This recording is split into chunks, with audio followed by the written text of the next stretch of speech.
RJD विधायकों के टूटने का खतरा बरकरार। राजनीतिक दलों को जोड़ तोड़ का मिला मौका। बिहार में काफी दिनों से खबर चल रही है कि आरजेडी विधायक टूटने वाले हैं और 20 से 22 विधायक एनडीए में शामिल होने वाले हैं। लेकिन अब इस खबर पर मुहर लगती नजर आ रही है, क्योंकि अब इसको लेकर हर एक राजनीतिक दल एक्टिव नजर आ रहा है और तेजस्वी को सबक सिखाना चाहता है।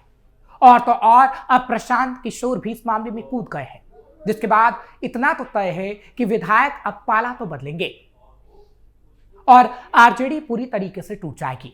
लेकिन इसकी शुरुआत कैसे होगी और किस पार्टी में आरजेडी विधायक जाएंगे, इसकी एक एक डिटेल आज हम आपको बताएंगे। नमस्कार, कैपिटल टीवी का खास शो विभाग सवाल देख रहे हैं आप। मैं हूं आपके साथ हर्ष भारद्वाज। बिहार में महागठबंधन का सीएम फेस रहे तेजस्वी यादव की मुश्किलें आने वाले दिनों में बढ़ सकती हैं।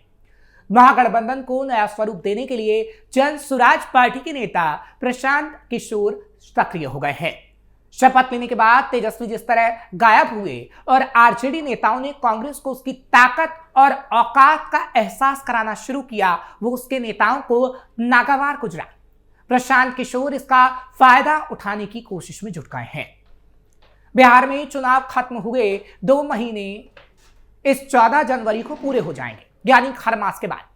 आमतौर पर चुनाव खत्म होने के बाद राजनीतिक दलों को जोड़ तोड़ का मौका तभी मिलता है जब नतीजों में मामूली अंतर होता है। बिहार में ऐसी बात नहीं। एनडीए के पास 202 सीटें हैं तो विपक्षी महागठबंधन के पास महज 35 सीटें।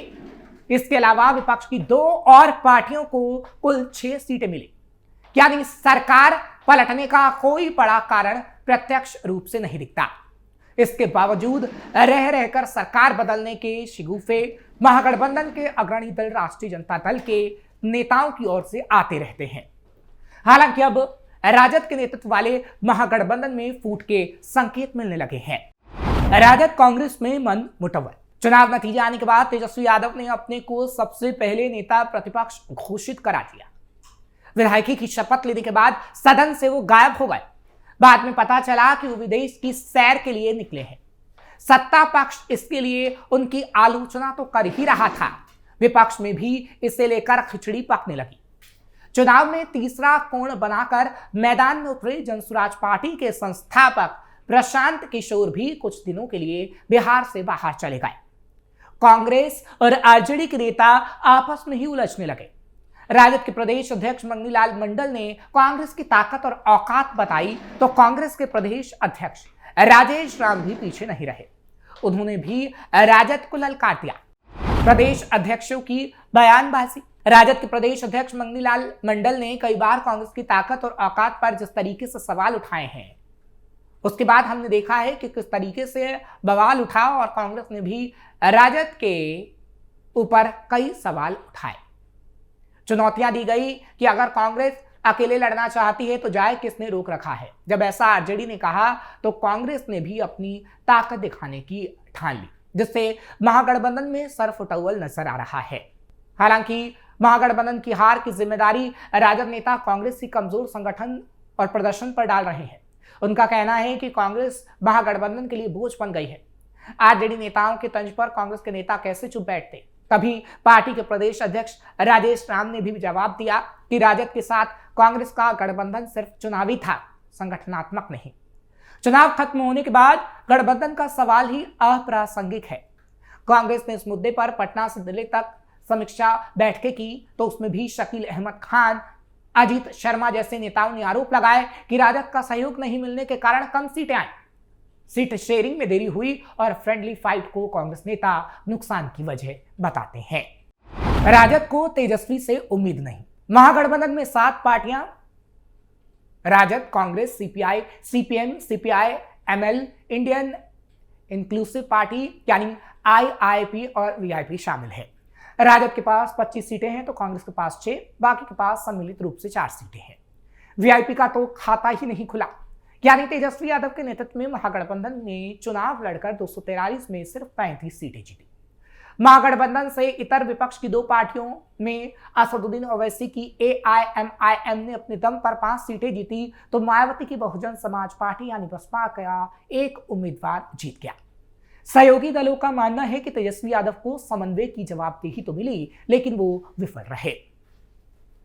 बीजेपी ने जिस तरह बिहार में अपनी जड़ें मजबूत कर ली हैं और जेडीयू ने जिस तरह इस चुनावों में प्रदर्शन किया, वो तेजस्वी यादव के लिए खतरे की घंटी तो है ही। और ये बात तमाम आरजेडी के नेता भी जानते हैं और इसलिए वो ये कहने से कतरा रहे हैं कि यहां पर आरजेडी की गलती नहीं थी, तेजस्वी की गलती नहीं थी। यानी बिना बोले वो खास तौर पर ये संकेत दे रहे हैं कि यहां पर सीधे तौर पर तेजस्वी की गलती थी।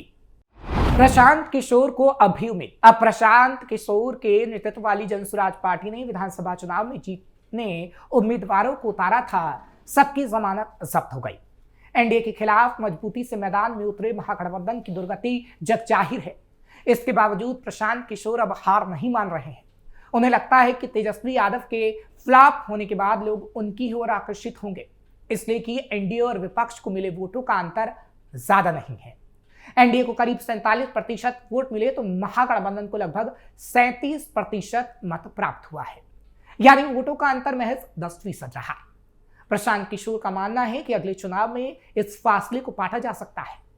इसके लिए जमीन पर काम करने वाले नेतृत्व की जरूरत है, यानी वो महागठबंधन का अस्तित्व तो बनाए रखने के पक्ष में है, लेकिन नेतृत्व बदलना जरूरी मानते हैं। उन्होंने जनसुराज पार्टी की हार की जो वजह बताई है, उसमें तेजस्वी के नेतृत्व पर सवाल छिपा है। पीके की तरफ से कहा गया कि तेजस्वी को लोगों ने जंगल राज का प्रतीक माना और उससे बचने के लिए एनडीए की ओर जाना मुनासिब लोगों ने समझा, जिसके बाद ये तस्वीर सामने आई। जनसुराज के समर्थकों को ये भी डर था कि उनके वोट बर्बाद ना हो जाए, इसलिए परिणाम पलट गया। कांग्रेस नहीं चाहती थी फेस बताना। कांग्रेस को भी डर था कि तेजस्वी को सीएम फेस घोषित करने पर नुकसान के खतरे बढ़ जाएंगे, इसलिए कांग्रेस ने आखिर तक तेजस्वी को सीएम फेस घोषित करने पर पेंच फंसा दिया था। वोटर अधिकार यात्रा के दौरान तेजस्वी के साथ रहते हुए भी राहुल गांधी ने इस मुद्दे पर अपनी जुबान बंद रखी। अब आरजेडी ने मनमाने ढंग से टिकट बांटने शुरू कर दिए तो दबाव में आकर कांग्रेस ने अशोक गहलोत के माध्यम से तेजस्वी को महागठबंधन का सीएम फेस घोषित कराया। तेजस्वी के कोऑर्डिनेशन की दूसरी बड़ी गड़बड़ ये रही कि उन्होंने 3% से भी कम आबादी वाली वीआईपी के नेता मुकेश सहनी का नाम भी उप मुख्यमंत्री पद के लिए घोषित करा दिया। इससे 17% मुसलमान नाराज हो गए।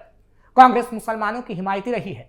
जाहिर है कि तेजस्वी की ये जिद कांग्रेस को नागवार गुजरी, इसलिए अब पीके और कांग्रेस दोनों मिलकर तेजस्वी की पार्टी को तोड़ने की जुगत कर रहे हैं और तेजस्वी को नुकसान पहुंचाने की। पीके और प्रियंका की मीटिंग से संकेत। प्रशांत किशोर भी चुनाव के बाद कुछ दिनों तक बिहार से बाहर रहे। इस बीच खबर आई कि उन्होंने कांग्रेस नेता प्रियंका गांधी से मुलाकात की। दोनों के बीच क्या बात हुई, ये किसी ने आधिकारिक रूप से नहीं बताया, पर सूत्रों के हवाले से जो खबरें मीडिया में चली, उसका संकेत यही था कि राजद से नाराज कांग्रेस के साथ प्रशांत किशोर तालमेल करना चाहते हैं। इसके लिए दो रास्ते हैं, वो अपनी पार्टी का कांग्रेस में विलय करते हैं या उसके साथ मिलकर बिहार में महागठबंधन से राजद को बाहर कराएं। ऐसा होता है तो प्रशांत किशोर बिहार में महागठबंधन का नेता होंगे। कांग्रेस में प्रशांत किशोर के जाने की बात पहले भी हुई थी, लेकिन बाद में उन्होंने अपनी अलग पार्टी बनाने का निर्णय लिया। तीनों वामपंथी दलों में सीपीआई एमएल हाल के सालों में ताकतवर बनकर उभरी है।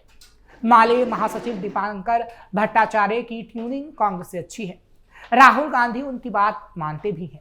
ऐसे में प्रशांत किशोर कांग्रेस और दूसरी पार्टियों को साथ लेकर महागठबंधन से आरजेडी को आउट कर खुद नेतृत्व संभाल लें तो आश्चर्य की बात नहीं है।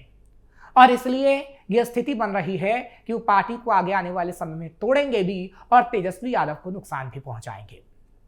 हालांकि पीके एक भी सीट जीत तो नहीं पाए, लेकिन पीके आरजेडी के नेताओं और कार्यकर्ताओं को अपनी तरफ जरूर कर सकते हैं। जो संकेत मिल रहे हैं वो यही बता रहे हैं कि पीके और कांग्रेस मिलकर अब आरजेडी को वो भूमिका नहीं देगी जो भूमिका बिहार में आरजेडी चाहती है। और आगे आने वाले समय में जब 2030 में चुनाव होंगे तो आप देखेगा कि ये महागठबंधन नहीं होगा, और अगर गठबंधन होगा भी तो तेजस्वी यादव उसमें नहीं होंगे, क्योंकि तेजस्वी यादव ने जो इस चुनाव में अपना मनमाना तरीका अपनाया है उससे महागठबंधन को काफी नुकसान हुआ है। और इससे कांग्रेस तो पूरी तरीके से सचेत भी हो गई है, लेकिन अब जो पीके हैं वो भी आगे आने वाले समय में यानी 2030 के लिए तेजस्वी को पूरी तरीके से धाराशायी करने को तैयार है। फिलहाल आपको ये खबर कैसी लगी कमेंट सेक्शन में जरूर बताएं। खबर को लाइक शेयर करें, कैपिटल टीवी को सब्सक्राइब करना मत भूलिएगा।